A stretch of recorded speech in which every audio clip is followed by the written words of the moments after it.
right, y'all. Welcome to the Scott Horton Show. I am the director of the Libertarian Institute, editorial director of antiwar.com, author of the book Fool's Errand, Time to End the War in Afghanistan, and I've recorded more than 5,000 interviews going back to 2003, all of which are available at scotthorton.org. You can also sign up for the podcast feed. The full archive is also available at youtube.com/Scott Horton Show. Looks like we're live. What's going on, Scott? How you doing? I'm doing good. How are you? Good, man. Let's just jump right into this. Vaccine passports. So much discussion, so much controversy on Twitter. Dave is right now.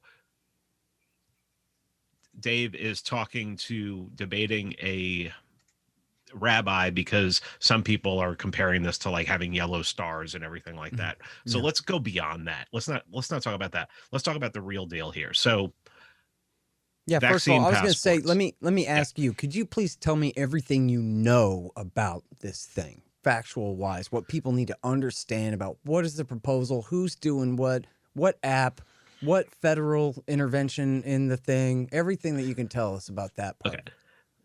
I had a podcast listener contact me 6-7 months ago and say he was quitting his company because they were in development of a vaccine passport. So there's many companies now that are, they're going to be vying for this. They're going to be vying for the app, lowest bidder kind of thing. Right now, I've seen templates. People have shown theirs on social media where it's just basically a card. It's a piece of cardboard.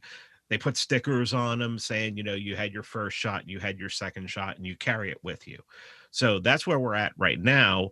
But obviously Biden talking about having this passport and knowing for a fact that there are companies working on an electronic kind of app to, I assume you'd have to carry on your phone. And I assume that then you'd have to make the assumption that everybody's going to have a phone.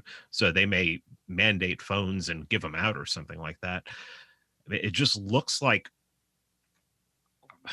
and then I'll play the clip from the Cuomo's show the other night and what this lady was talking about in a little bit. Yeah. It looks like they're talking about clearly Biden, people in the media, not people on social media, people on TV are talking about, you get the vaccine, you get your freedom back, maybe you'll be able to travel. I don't know. So naive me, I think the whole thing is a non-starter. I think for even people who get the vaccine, they're going to be like, no, I'm not proving it to you everywhere I go and all this kind of thing. The whole idea is, that's over. Now we're going back to how things were in 2019 and how they could or should have been back before everything got ruined or what, who wants to live like that? And also, and here's the thing about it. Here's where the woke stuff kicks in on our behalf strongly, is that if you divide it by ethnic groupings and this kind of thing, blacks are the most suspicious of this kind of government health care. And, there's a giant article in CNN all about the legacy of the Tuskegee experiments. But it's not just that. It's that they always get the S end of everything. And so now they're supposed to trust this thing. They had a great quote in there from, they said a black guy in Atlanta, Georgia, said, oh, yeah, sure. Us poor people are getting the good stuff just like the rich people. This time only and for the first time ever. Yeah, I don't believe it. Whatever it is in that thing, I don't want you to shoot me with it. I don't care. I'll take my chance. Whatever. So then that means in practice that the exclusion of people without vaccine passports, obviously the phone thing is another important thing, as you say, is all going to skew against poor people and or minorities, which is going to, it could be in effect a very much kind of a Jim Crow type of a exclusionary policy. I think that was Dave, when he caused this big firestorm on Twitter the other day, that was what he was saying about this is, this is basically creating a caste system, this crazy kind of two-tiered system of citizenship in the country this way. And it's just not going to fly. And you know what? Maybe if it was the white majority that was being the most inconvenienced, then it would be equity or something like that. I don't know, Pete. But in this case, it's just not going to be that way. It's poor people are the ones who are wise enough to be suspicious. And that doesn't mean they're always right, but they're wise enough to know that they can't trust the system to take care of them because the system doesn't care about them. It clearly doesn't. They know better, you know? So I just think it's not going to fly. I think just too many people, led by us libertarians, great. But I just don't. I think a lot of people who've never heard of libertarians are still going to be like, hell no, I'm not doing that. And I'm coming in anyway. Get the hell out of my way. And it's just, businesses aren't going to do it. The stores, I don't know, the stores say, yeah, wear a mask, but I don't think they're going to make everybody prove their thing with the, I don't know. And you know what? I know you know this too. This is a big country, man. This thing was an empire before they ever conquered the Philippines or anything, you know? So I just, there's so many people in so many places that count as, in America. I just can't imagine this thing going over in any kind of acceptable way. I don't know. And maybe I'm not saying they're not going to try it, but I don't know. They tried the Edsel Ford too, and it just, people wouldn't drive the damn thing. Well, let me ask I'm trying to clarify what you were saying. You had mentioned the woke stuff. Are you saying that the people who are woke, the rich white people who basically make up the whole woke class, Yeah. they're going to come to the defense of the poor black Well, people? this is who, certainly because will be an Achilles heel in their argument, when the passport means that black people can't go to the grocery store in practice. If that's what it means, what are they going to do about that? You know what I mean? The contradictions would be too severe. And I agree that you're right, that all this woke stuff is coming from upper middle class, NPR listening liberal white people in the first place. But I think that, and listen, plenty of black people are going to get the vaccine. I'm just saying overall numbers, as the CNN story was fretting, that they just are so, mistrustful of government medicine because of past history. And look, recent history, right? There's just a story that came out, and I really should have done my research and really read up on this. I only saw the headlines, Pete, and didn't really read the stories, but I'm sure you saw this, where in Chicago, where they were doing, or in Illinois anyway, where they were doing forced sterilizations of women in their prisons, black women in their prisons for years, getting away with this kind of thing. And this is still going on, essentially. And so, as bad as that is, which wokeness should, if wokeness needs a target, how about fixing that? But I just think that in a way, essentially, it would be de facto racial and economic discrimination against poor and minorities in such a way that it makes it extra untenable. But also, I just think, how many, even after all the lockdowns, how many independent businesses are there in America? It's not like everybody is owned by one big Yum Brands chain or whatever, right? You can't, how are they going to force businesses to go along with this? I just don't see it. How can it work? Every gas station, is supposed to do this to let you into this. You know what I mean? It's nuts. I just can't see it. I just don't know. And that very well could be the limits of my imagination for our high-tech slavery here, Pete. But I just don't see how you can implement this in a way that people can't thwart it simply by yelling the F word and going about their day anyway, That's my plan for what I would do, is I would just say no. And in fact, I think even if the government had nothing to do with this and it's just private businesses doing this, I think it'd be great for the libertarians to lead civil disobedience in terms of trespassing on their property and shaming the hell out of them. And telling them, yeah, we're libertarians. Of course, you have every right to do this, but we're still trespassing and shaming you and making a spectacle out of your horribleness. And we should do everything we can to shut down any business that's going along with this in a public pressure cancellation kind of a way, of course. Well, I guess the one thing that I would say there that looks like there could be a contradiction, or in the mind of the woke upper middle class white, is that they're the ones who are pushing this the hardest. They're the ones celebrating this. They're the ones who are putting on ball gowns to go get their vaccination and posting pictures on Twitter. Right. And, so you're saying that, so on one hand, they're like the most pro-vaccine people in this whole culture. and then they're going to defend Well, the I'm going to say lower. they're gonna end up not necessarily defending them, but they're going to end up with a giant hole in their theory that is, with or without them, is going to fall apart. I mean, a lot of this woke stuff is leftist pressure on liberals, and then the liberals adopt so much of it, right? But the left is made up of actual minorities, and they're going to see very quickly how this problem works when they're whatever segments of society, communities in different cities and states around this country who just refuse to participate in this thing. What are you going to do? Now they're not allowed to buy and sell? I mean, come on. They're not going to be able to do that. And don't get me wrong, I'm totally with you about the NPR, Hillary Clinton voters of America being the ones who think this is so exciting. But I don't think they've had to face the contradictions yet.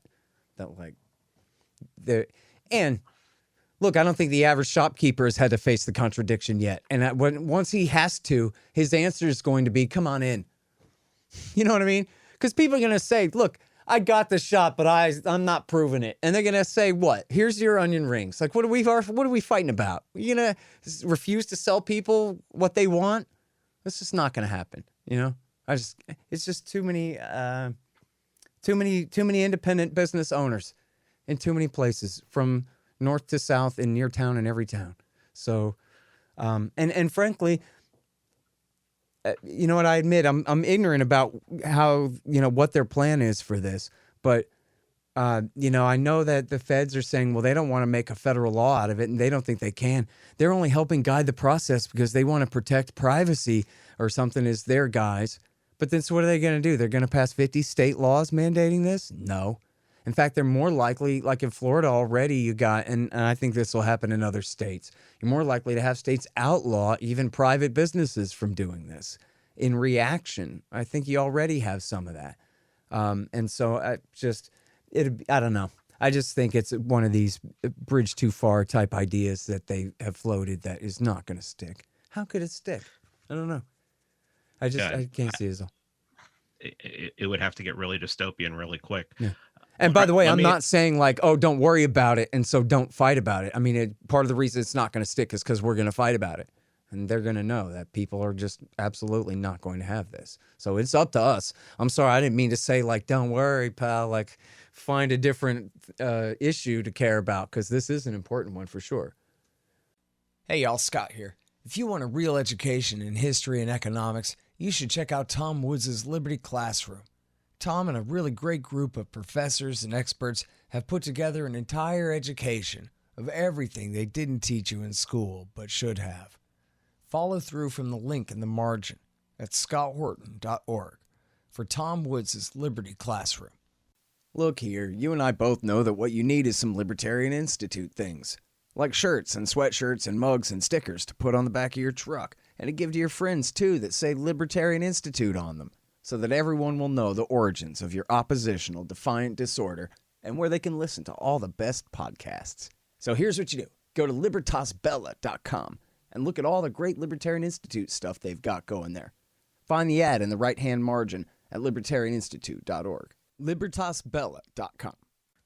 All right, let me play this clip. Let me Yeah. share this clip from Cuomo's show. I don't even know what it is, so let me play it.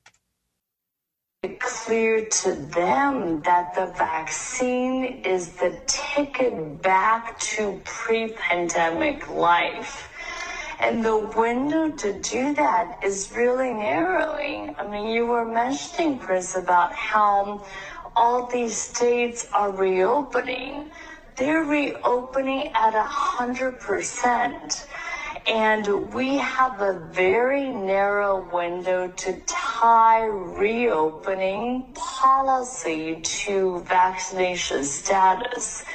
Because otherwise, if everything is reopened, then what's the carrot going to be? How are we going to incentivize people to actually get the vaccine?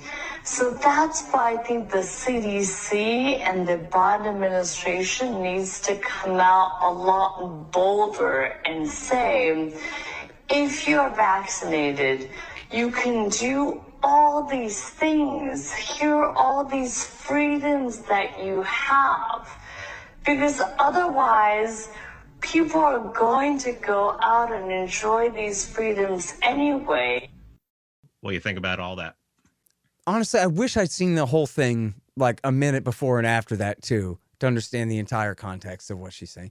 I mean, what obviously goes unsaid from her point of view is that the only carrot anyone would need is that they don't get the germ, right? Or, chances are they'll be much less sick if they are exposed to it and much less likely to spread it to someone they care about or whatever. What other carrot do we need besides that?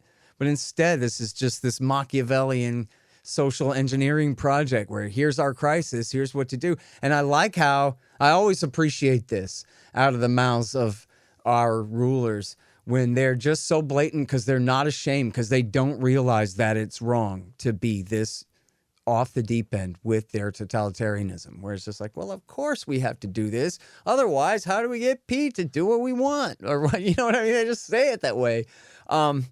So, but you know what I would ask you, can you remind me who she is? I know I've seen her discussing the germ on TV in the past, but honestly, I do not watch TV news. Ever since Hillary Clinton ran, I just had to quit TV. I just can't. But, I don't know. It's so ham-handed again. To me, it kind of plays in. Look at how much reaction that already got. You know what I mean? Where it just sounds so crazy. And she is from the government, right? She's from the CDC or one of these. Do you know? Yeah, I'm pulling up who she is right now. Okay, great. Yeah. But, Condoleezza Rice and Rahm Emanuel agree. You never let a crisis go to waste. A crisis is an opportunity to do things. And especially if you're the monopoly security force, then your imagination is the limit. You got tax money. And look at the Department of Homeland Security they created in response to September 11th. And the thing is an absolute behemoth. It's the size of the entire government before it existed or something like that, right? And it'll never go away ever again, just based on that one little thing when they, weren't even necessary whatsoever in the first place. Yeah, I'm trying to find this woman's name and I can't find it. Well. Damn, Anyway. what the hell was? Yeah, I mean, we've seen her all over the TV since the beginning of this. But Yeah, she might just be from Harvard or something. I forget it. But it almost, as much as this stuff that has happened, it almost seems like they put this stuff out there to see how we're going to react. It's like calling January 6th an insurrection and insisting that an insurrection happened when nobody showed up with guns in a country with 500 million guns. Yeah. It seems like they're okay. How are people going to react to this kind of thing? I mean, it's really the only thing you can come up with. Well, I mean, one way or the other, they're always pushing their luck, no matter what, it's what they can get away with. But yeah, and you know what, honestly, this goes to the entire modern liberal conception of freedom, that there really are no natural rights, only civil ones. And so, all of your freedoms, as she says, are simply as described by law, as permitted by your overlords. And so they are to be given and taken by them to you or from you at whatever point, for whatever end that they have in mind for you. And they really just believe that. You don't have the right to not be aggressed against. They never heard of such a thing. Of course you don't. The only question is, which way can they herd you and how best to do it? And that's what I like about that is more, I think rather than being like a scripted thing to test our patience, I think that's more her saying, well, look, here's my understanding of the situation and just blurting it out. That's exactly her understanding of the situation. She didn't seem, to realize, or again, it does kind of cut off early there. I'd like to see what happens after that, but she doesn't seem to realize they're like, oh boy, that was a little bit crass the way I put that, wasn't it? Or anything, So, I think, yeah, that's the way they talk at Harvard and inside the CDC and the FDA and whatever. And you know what? Get this, man. I bet you already knew this. I learned this from the Libertarian Party National Committee talking point that they put out on Twitter. And I went and Googled it and looked into it, and they're completely right. Did you know this, man? That Moderna developed their vaccine in 48 hours in January of 2020. The first time they got their hands on the virus. They go, oh, we know right how to do this. And this is the same thing they're putting out, that they only started giving people shots in December, or I guess what is it? Maybe late November, I guess. After 500,000 people are dead. And just because the FDA was like, nope, you got to take our sweet ass time to get this thing out, when they could have, I mean, how long could it possibly take? I don't know the politics of these trials, but, you know, I think the story holds that the FDA kills more people even than the Pentagon, year in and year out. Like, they are just, even if you just take, and there've been, I think the Independent Institute and others have done studies of, like, if you take the life-saving drugs that they eventually approved, that they were dragging ass on for years and years, and you pile up the corpses of the people who didn't have access to those medicines that the FDA were taking their sweet time on, you know, you're talking millions of Americans die of this, of just what the FDA withholds from them. And it took till the end of November, beginning of December, literally fully, 11, 12 months, 11 full months for the government to allow people to start getting the vaccine. When to the Moderna guys, they're like, oh yeah, no, we know what to do. We'll just have the thing produce the protein, and then you'll attack the protein and the thing. And this is the same shot they're giving everybody right now. They've had it for more than a year. So incredible. I should have went to the chat because, you know, there's probably people in there way smarter than we are. But this lady's name is Dr. Leanna Wen, and she is actually the president of Planned Parenthood. I guess that's where I know her from. So just, why is she expert on this? I don't know. I don't know. I don't either. How messed up is this simulation we're living in right now?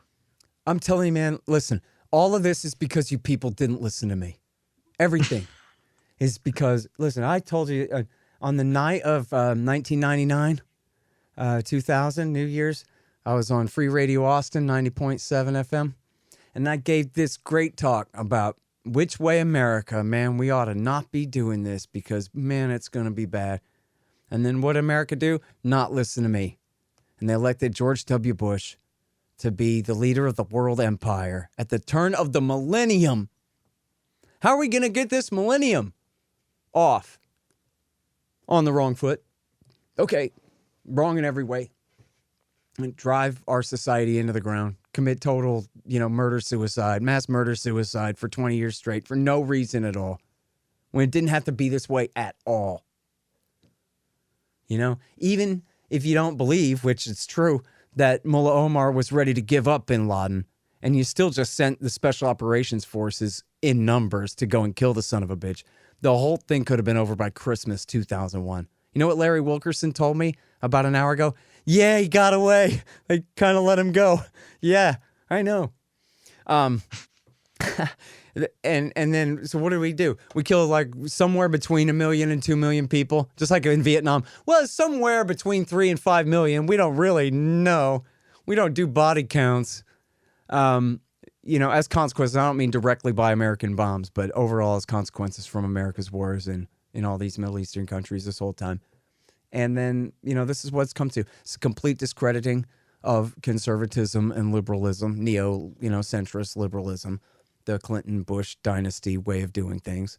And then it radicalized the entire left and right, for better and for worse, further towards socialism and further toward right-wing nationalism and populism on both sides and all around. And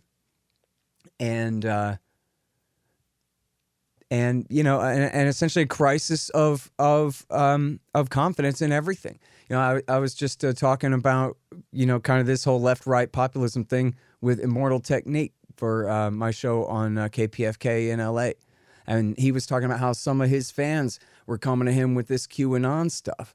And now he's like, well, there's always going to be some kooks and whatever. But I was kind of sticking up for them that, listen, at least they understand they're being lied to about everything, except this one thing, they got that wrong, right? But they're looking for someone to say, look, of course they're lying to you about everything.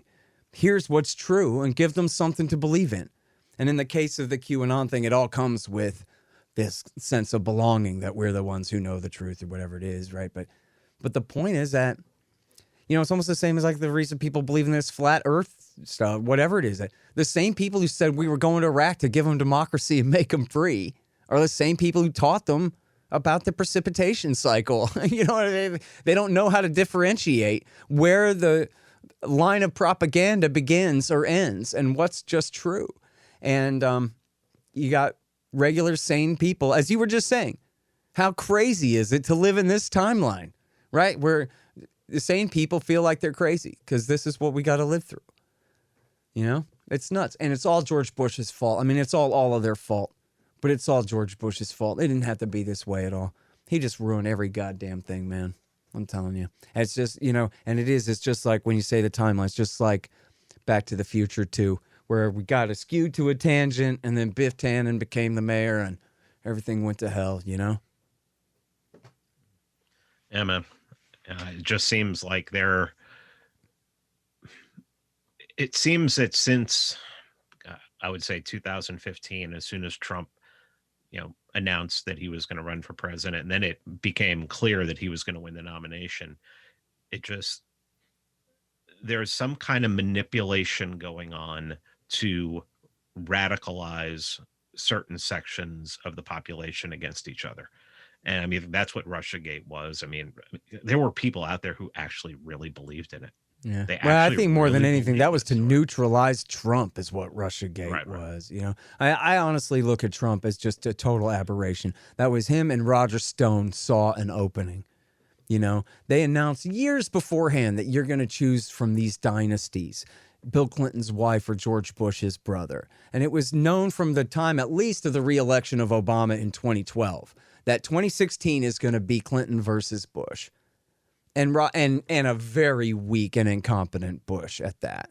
And Roger Stone saw an opening at that. And then we saw the conspiracy straight out of the typewritten fingers of the conspirators in the John Podesta emails, the Pied Piper strategy, and Clinton and her people reaching out to all of their friends in the media, say, for example, Joe Scarborough and Mika Brzezinski, right, to do everything they could, and all their friends at CNN, to do everything they could to boost Ted Cruz, Ben Carson, and Donald Trump, because they were seen as the wingers, which shame on Rand Paul for not being included on that list because he was seen as a safe, you know, Bush type.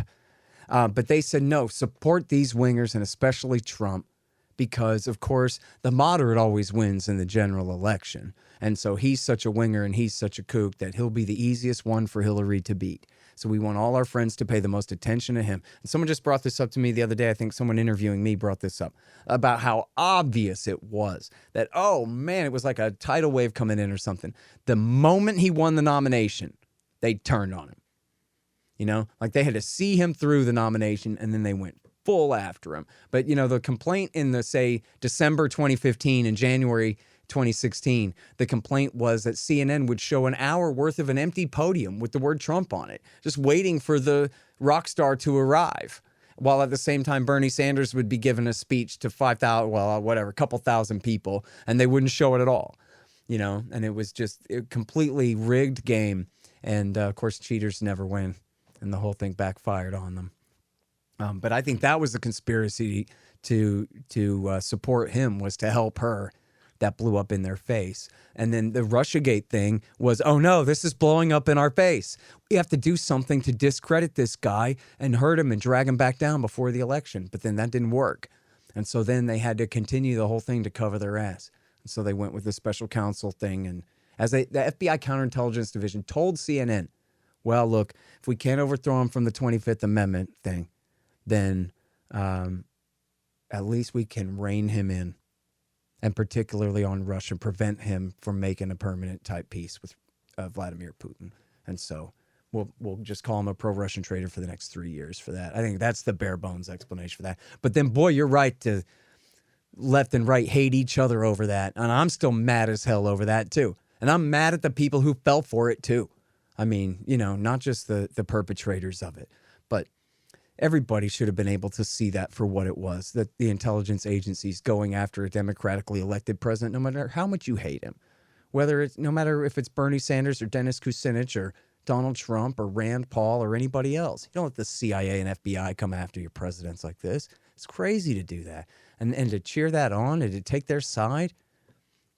That's how the liberals in Egypt lost their democracy. They wanted democracy in a peaceful revolution where almost no one was killed in 2011. Then the right-wingers won the election. And instead of saying, oh, well, we better organize and so we'll win this new left-right two-party democratic system in Egypt and we'll do better next time. Instead, they demanded that the military overthrow the Muslim Brotherhood. Now they have a permanent military dictatorship and they'll never have another election again. You know, great job, idiots. And that's the same thing that the American liberals did in the era of Trump, side with the FBI and the CIA against a guy who won the election. Simple as that. That's all you need to know right there. You know, totally wrong. I mean, we can't get past this rhetoric. The rhetoric has lasted for a year now on this COVID thing.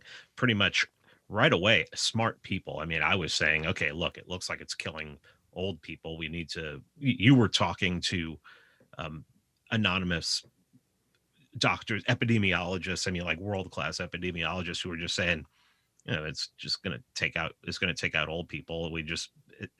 And even he had told you back in April or May that everybody needs to get this and yada, yada. And we're all going to get it. Yeah. It's just inevitable. It's the same thing as he compared it to the H1N2 Hong Kong flu, which, by the way, my parents told me they got it. And man, it kicked their ass. I was in 1968 and they beat them down for solid 2 weeks or whatever it was. And he said, now it's part of the yearly flu season.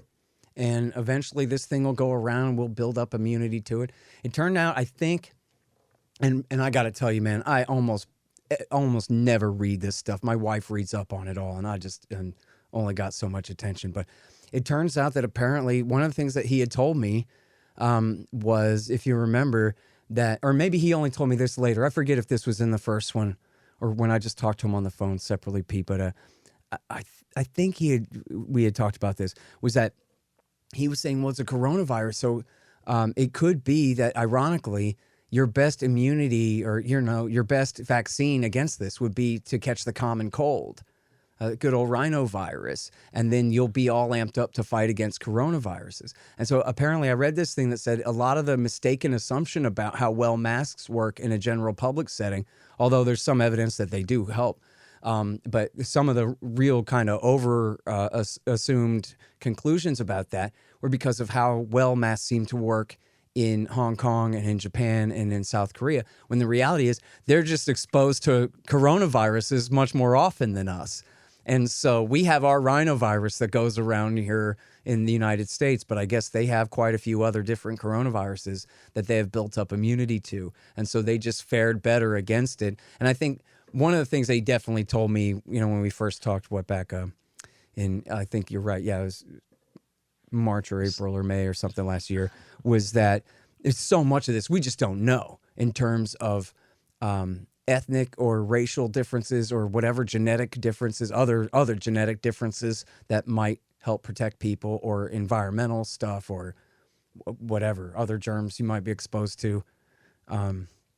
And so that was apparently part of it, was they just have a lot more coronaviruses over there in Asia because that's where they all come from.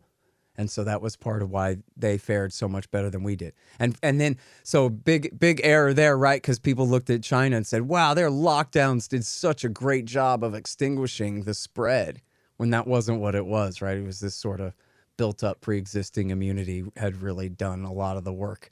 But then they took the wrong lesson from that, you know? Hold on just 1 second. Be right back. So you're constantly buying things from Amazon.com. Well, that makes sense. They bring it right to your house. So what you do, though, is click through from the link in the right-hand margin at scotthorton.org, and I'll get a little bit of a kickback from Amazon's end of the sale. Won't cost you a thing. Nice little way to help support the show. Again, that's right there in the margin at scotthorton.org. Hey, you want to know what industry is recession-proof? Yes, you're right, of course. Pot. Scott Horton here to tell you about Green Mill Supercritical Extractors. The SFE Pro and Super Producing Parallel Pro can be calibrated to produce all different types and qualities of cannabis crude oils for all different purposes. These extractors are the most important part of your cannabis oil business for precision, versatility, and efficiency. greenmillsupercritical.com. Hey y'all, Scott here to tell you about Zippix toothpicks. They're full of nicotine is the thing about it. Personally, I miss the stuff terribly, and I'm really looking forward to getting back on it. Seems like they'd be perfect for smokers and vapors who can't afford to stop work and go outside for a break all the time, or for those traveling in planes, trains, and buses and ferries and such. It's the most affordable way to get your nicotine on the market, and they taste great and come in all different flavors. Use promo code Scott Horton and get 10% off Zippix toothpicks at zippixtoothpicks.com. I want to ask you more about the controversy about this now. You mentioned Dave and the Libertarian Party came up. The National Committee ended up putting out a good thing. Well, first of all, I think here's a big problem I have. Here's a big problem I have is that say they go way beyond what you think they'll be able to go. Yeah. It's going to be private companies that are going to be doing it. And there's where the rub is going to happen is that libertarians have this, a lot of libertarians. I'm not saying people are going to be lining up, but a lot of people who have a loud platform are going to say, it's a private these are private companies. And we live in a fascist state. We live in fascism right now. I mean, these companies, especially the big companies, they are in bed with the government 100%. I mean, it is just. Well, I mean, look, I think line up. I mean, here's the deal. Yes, you're right, and when you say the bigger the company, I mean that means a lot, right? Because IBM, for example, is joined at the hip with the national government. Right? Same thing for Microsoft. Same thing for Amazon, who, hosts servers for the CIA, right? Or whatever. Right. But again, as we were talking about before, I have no idea what the numbers are, but some number of millions of independently owned businesses in this country.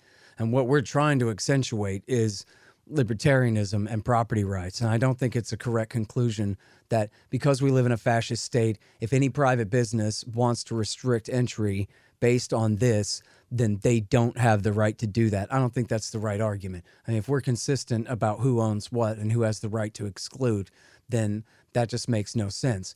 On the other hand, though, I think that it's okay to trespass and do civil disobedience and cause problems and say, just the same as when I was arguing with a guy on Twitter last night. It's the most obvious example to me.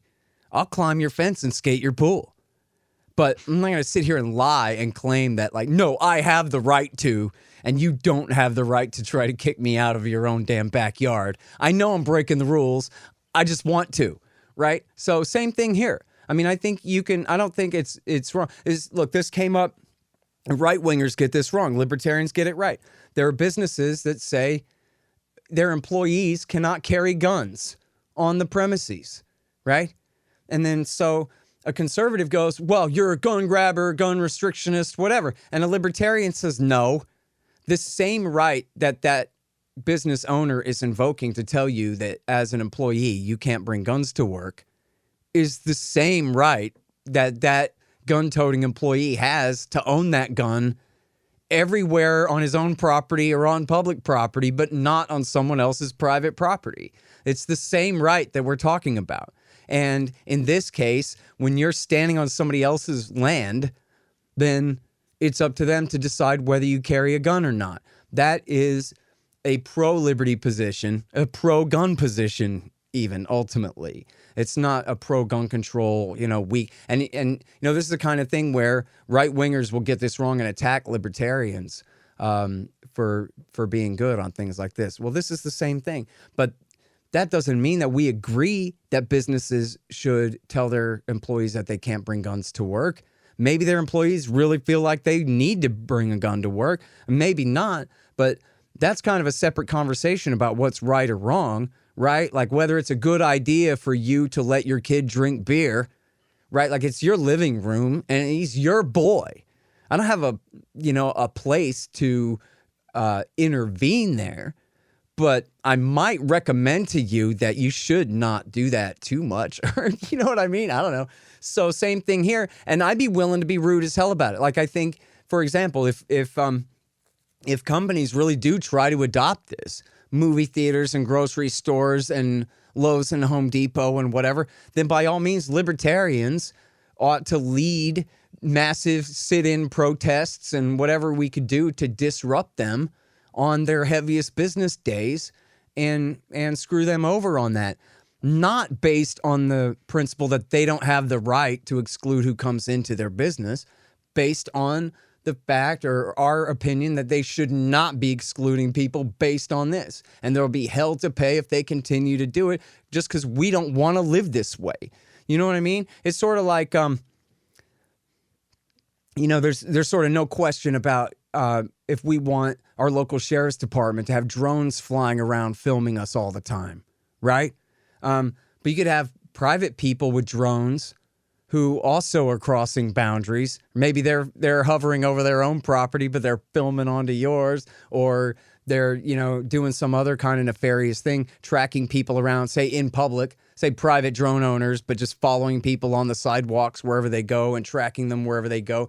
You might find some loophole that says, well, it's public property and that's a private drone, and so you can't say nothing. On the other hand, you might break somebody's nose for trying that, you know what I mean? And tell them that they better quit just because we don't want to live that way where we're being followed and surveilled like that. Maybe you found, I just made up one. I don't know how well that stands up to scrutiny, but I'm trying to come up with a loophole here where someone could do something that's libertarianly kosher, but also wrong and should be opposed anyway. And now, but more to this point, I mean, we're talking about here, right, is Silicon Valley teaming up with the national government to come up with this standardized thing that they're going to try to force all these companies to oppose, which actually gives me the idea that what we really should be doing more than anything else is taking the side of the companies that don't want to do this, and that they're the most powerful voice of resistance more than the customers and the consumers, is the businesses that don't want to have to put their customers and consumers through this. And that's really probably the most effective voice that we should be, finding those people and amplifying what they're saying and getting that narrative across here too. And I do have confidence, though, to go back to the beginning, I do have confidence that Americans are just going to be, at some point, we got to draw a line and be pig-headed about this stuff. Maybe not in downtown Austin, but in all of the outskirts, we're just not going to put up with that stuff out here in Round Rock, man. Right? I think. Man, I hope so. It's the last year has really shown us that people are, that they're real hesitant to draw a line. People are real hesitant to draw a line when it comes to, obviously, safety. And that's what they're going to keep up. They're going to keep going on safety. It's going to be, and they've already come out and said, this getting this vaccination doesn't mean you're not going to get it. It doesn't mean that you're not going to be.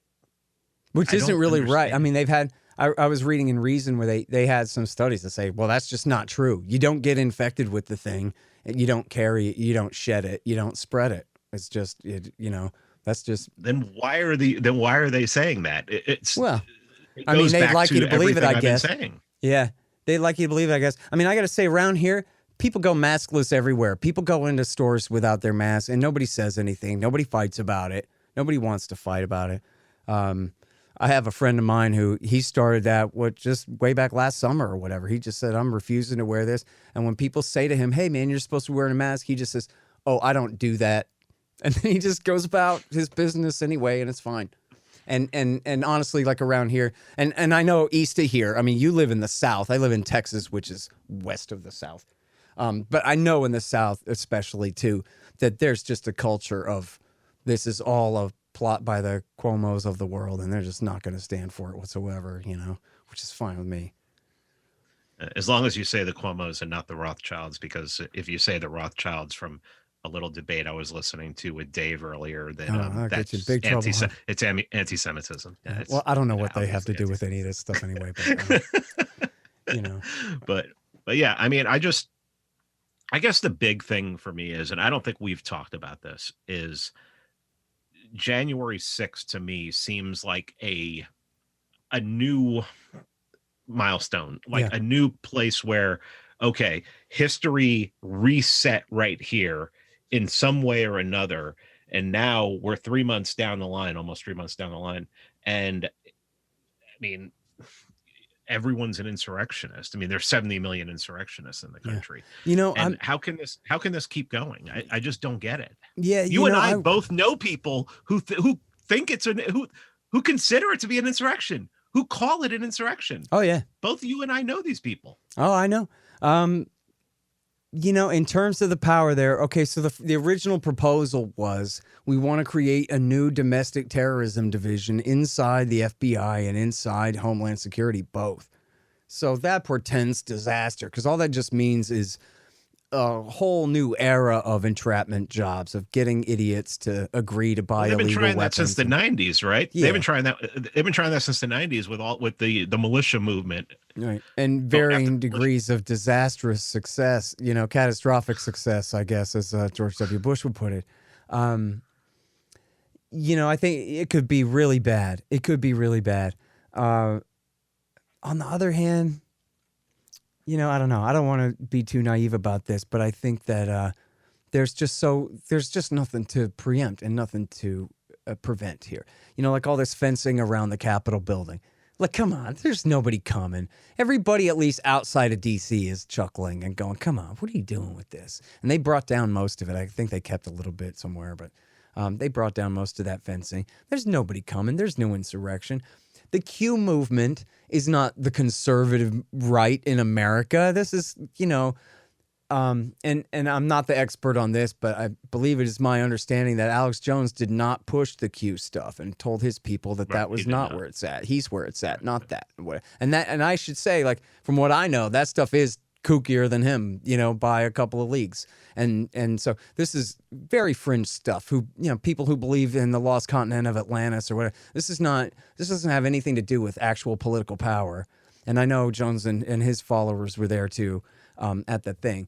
But in the end, this is not really the talk radio right of America. This is, even the fringe of the talk radio right. And even then, only 5,000 people showed up out of 50,000 in the movement around the country or something like that. If you want to talk about the broad patriot movement and militia type movements, you can't beat that many people. And these people showed up, and as you said, they didn't have guns and they didn't insurrect anything. They didn't lay their hands on a single congressman. They got away with embarrassing these guys, but then, they compare it to September 11th, but on September 11th, 3,000 people died, including heroic firefighters who were there trying to save the lives of others and all these things. Now we're talking, and innocent men, women, and children on hijacked kamikaze aircraft, for God's sake. People working in offices. And in this case, you had one lady on the protester side was shot by a cop, and one lady on the protester side got, I guess, overheated and had a heart attack or something after being, I don't know if she was really trampled, but she certainly passed out and was kind of crushed in the melee there trying to get into the Capitol, where she should not have been at all, trying to be in the front of the line there, doing what they were doing right then. But was, her fatal mistake there was not an intentional murder by anyone. She essentially got, I think she was crushed before she fell, kind of a thing, just sort of suffocated or passed out or something. And then they say that there were some pipe bombs planted, but nothing ever happened. Neither of them detonated, and I don't know whether they were real or not. And then the cop that died, it turns out, the next day.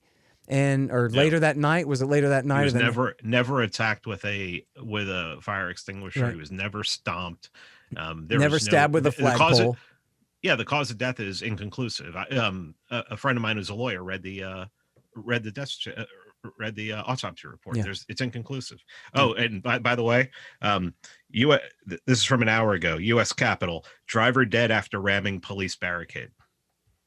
Yeah, I bet it was just some accident. Remember what happened to that lady where she just took a wrong turn and they freaked out and started chasing her and screaming at her? And so then she crashed and they just waxed her and killed her. And she had a baby in the car too.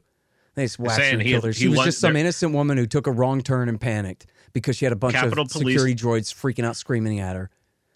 Capitol Police Chief confirmed that the suspect had lunged at police with a knife after exiting his vehicle. Mm-hmm. Yeah, we'll see about that. Well, here's the thing. A friend of mine said, who former military, he said, you put a fence up like that, people are going to try it. Yeah, that's a good point. Yeah. Yeah. I mean, and still, they're going to try what? How far are they going to get? Give me a break. You know what I mean? But in terms of actual threats. In fact, let's get this right.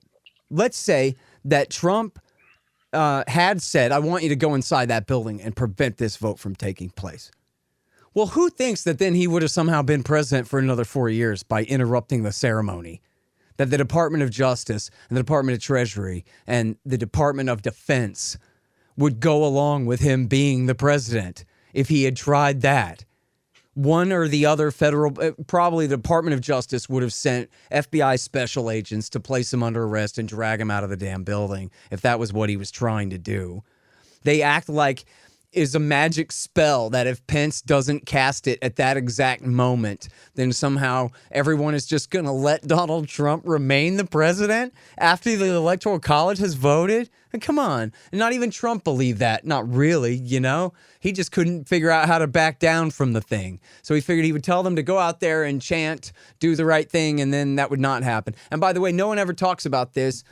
Not to defend the son of a bitch, because frankly, for him to continue to insist after the Electoral College has voted is just completely unforgivable and criminal itself. But he should just concede it at that point is what I mean to say. But there's a very important piece in, I'm almost certain, Pete, that is Vanity Fair from a reporter who was embedded at the Pentagon with the new Secretary of Defense, Christopher Miller, and with Cohen Watnick and a couple of these other guys. And he quotes Trump in there telling the new Secretary of Defense, you're going to need 10,000 men. And you have full permission to use, full authority to use the National Guard, gave it to the Secretary of Defense. Full permission to use the National Guard to the extent required. And then Trump's opinion was, you're going to need 10,000 men out there. So it makes sense to me that he thought what everybody would have assumed would have been that there would have been a phalanx of armed men to protect that Capitol. No one was going to go into the Capitol. Go over there and fight means go over there and chant and stand still and then turn around and go home when you don't get your way. That's the American way. You know, come on. He didn't want anyone to go in there and do that. Although they say he just thought it was funny and watched it on TV and all day and didn't, it took him forever to condemn it, which is pretty bad. And I believe that about him, by the way, because he is a son of a bitch. Not that there's conclusive proof of that, by the way, but that's what they say. But anyways, there could have never been, none of that was a real threat to the rule of the new Biden administration coming into power on the 20th.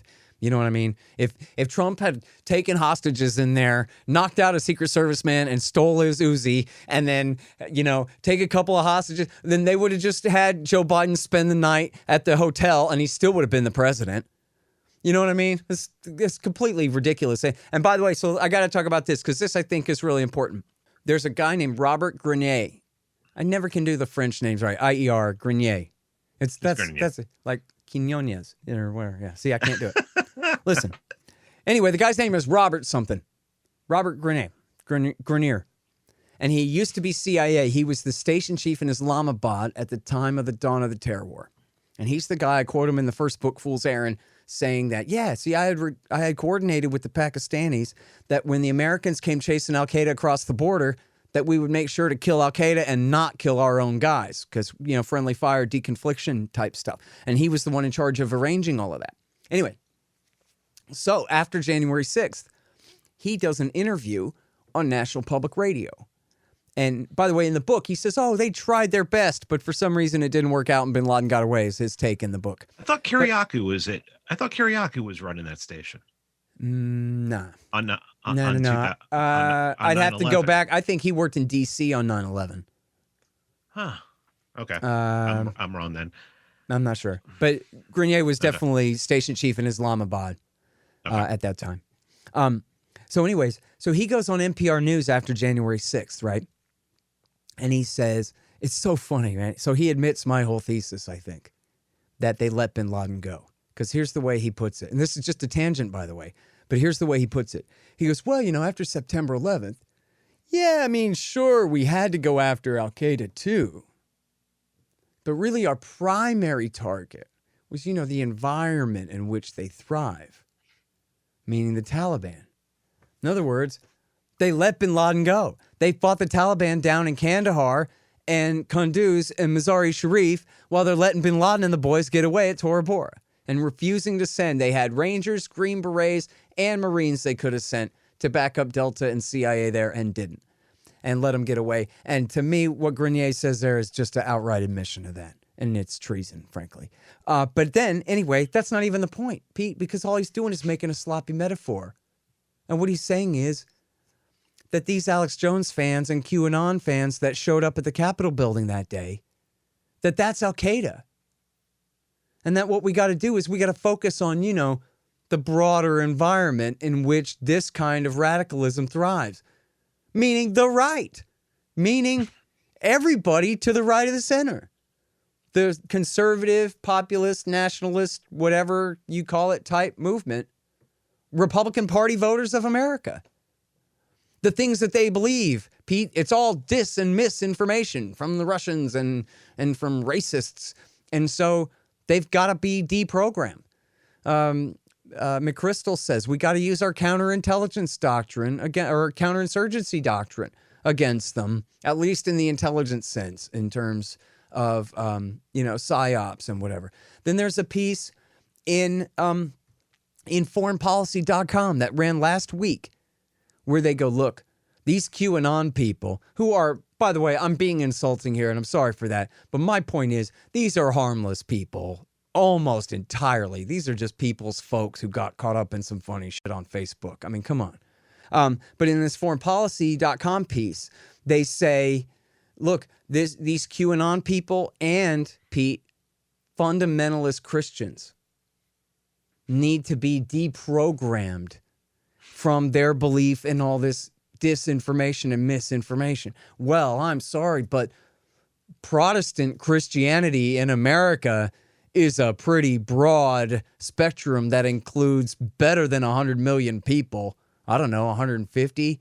And then what exactly makes one sect of Methodist fundamentalist and not the next? And who's in charge of deciding that?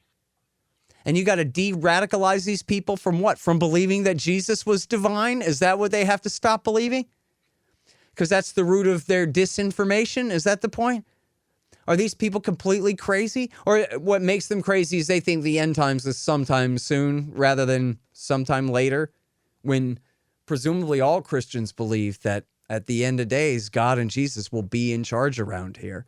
And it won't just be that the sun gets hotter, right? They're just talk about overreaching. They're gone completely crazy. And then the same day that came out on foreignpolicy.com, Greenwald had a piece about how there's a new Homeland Security report about the radical right, and that some Democratic congressmen and women, I guess, got upset about this and complained that, wait a minute, why is this thing partially written by the Defense Intelligence Agency and the Central Intelligence Agency? These guys don't have any jurisdiction in America. What kind of investigation was the CIA doing of Americans to even participate in writing this thing? What do they know about us? They're not supposed to know anything about us. And this is Democrats in Congress were upset when they just saw the headings on who wrote the report. What do you mean CIA helped you write this report? Well, that's what they meant. CIA is investigating the radical right. And then look, come on, what are they finding? I mean, how dangerous to established order in any county in America, in any state in this union? Come on, it's laughable. If you took the 3%ers and the Oath Keepers and whatever armed militia groups, and and who knows whatever different divisions of patriot groups, who know each other loosely, as the government would define them as militiamen of some type or another. What danger are they to overthrow a single mayor, a single county judge, a single, a state legislature or state capitol building or governor's mansion in this country? Come on, that's not going to happen at all. Those, the right to bear arms in America is a deterrent. It's mutually assured destruction. Hey, government, don't try it because it'll be really difficult, right? That's what it is. It's not for actually taking guns and going and killing people with them. It's making sure that the government doesn't ever try to go door to door to really reduce us to absolute despotism. That's the point. And so the idea that these groups are going to go and invade and take over a town soon somewhere, I've heard this line of crap before. I mean, that was what they said about David Koresh. This guy was preparing for a confrontation with the federal government.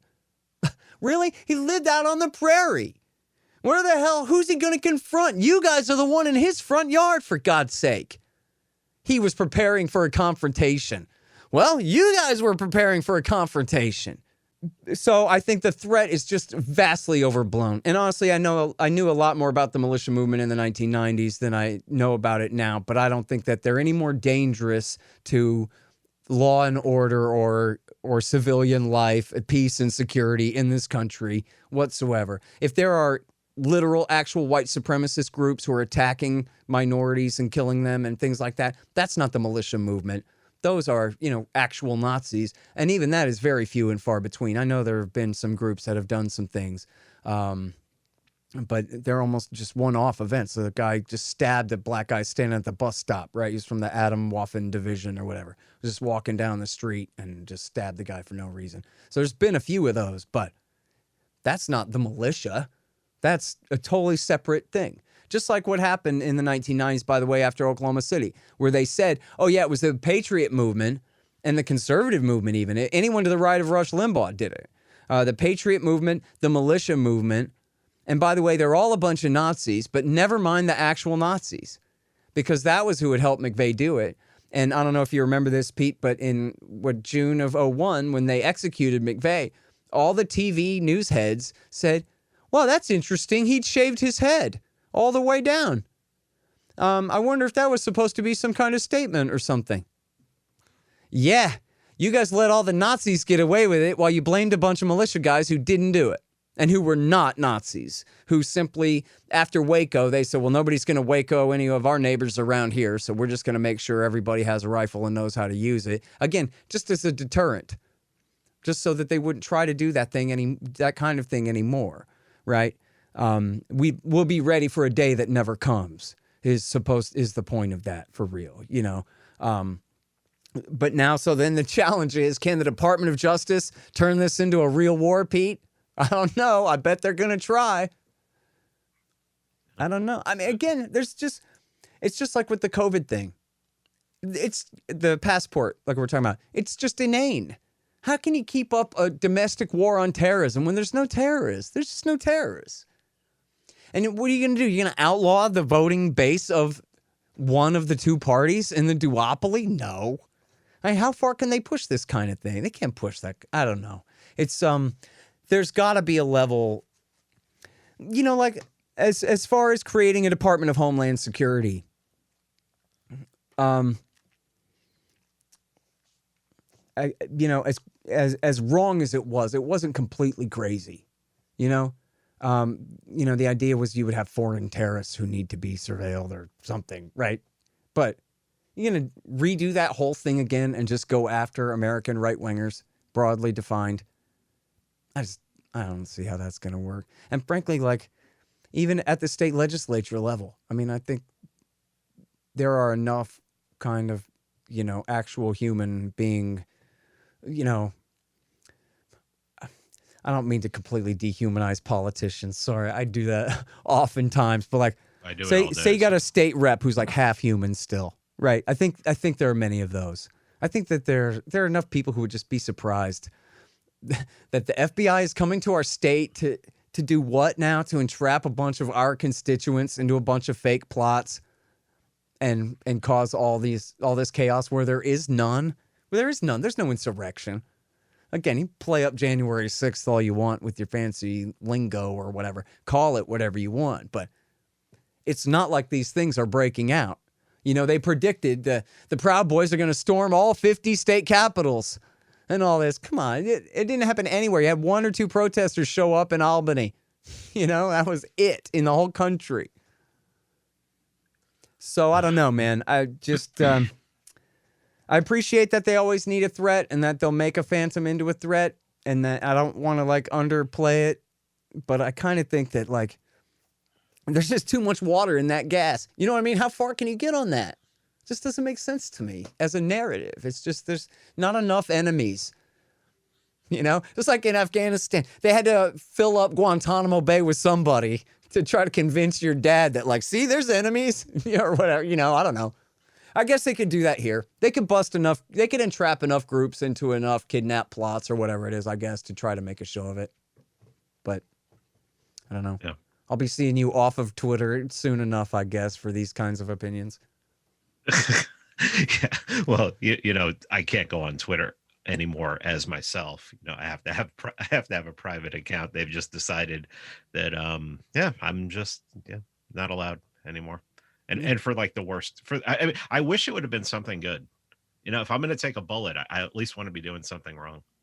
It was just some silly. What was that anyway? It was some tweet of some nonsense thing. It was an old copy pasta from like the early 2010s where, you know, someone's like, I'll let you know that I have 10 English degrees and something like that. And I just put it out there because somebody was being a complete idiot. So I'm just like, I'm not even going to bother. I'm just going to copy pasta and throw stuff. And they called it bullying and they just nuked the account. They called it bullying. Yeah. The use says, I'll have you know I have 10 degrees and whatever copy paste thing from some other thing. Yeah. Boy, that's weak. You know, your real offense was you're just entertaining people. They hate that, you know? Yeah. Well, when Vin Armani and I did the episode on the Time Magazine article that was talking about how they fortified the election, all we did was talk about that article. And they said that we were inciting violence and bullying. And all we did was talk about that article. And anyone who knows Vin Armani knows that Vin Armani is not going to do anything to threaten violence in any way, shape, or form. He's much better than I am. He's a much better person than I am. Yeah. You know, and we didn't talk about any of that stuff we just talked about this article is really fishy and it makes it look, and they just came up with something. It's actually in my new Twitter account. If you look at it, up in the banner is the notice that YouTube sent to me to take down that video. Yeah. And it's just like, all we did was talk about a Time Magazine article. And it's the Democrat side of the story, right? It's not the pro-Trump story that like, oh, they stole the election from our dear leader. It's not that at all. It's Time Magazine going, well, here's how we did it. That's good stuff. Let's get out of here, man. Okay. What do you want to promote? What do you want to talk about? Antiwar.com is the most important project in the world. Then their second place is us, the Libertarian Institute, libertarianinstitute.org. And I'm on the radio on Sunday mornings, KPFK in LA. I got 5,490 something interviews at scotthorton.org and at youtube.com/Scott Horton Show. And I wrote those books, Fool's Errand, Time to End the War in Afghanistan, and Enough Already, Time to End the War on Terrorism, which Pete liked them both a lot. So what does that tell you? Thanks, Scott. Talk to you. I'm going to cut this live stream now. The Scott Horton Show, Anti-War Radio, can be heard on KPFK 90.7 FM in LA, APSradio.com, antiwar.com, scotthorton.org, and libertarianinstitute.org.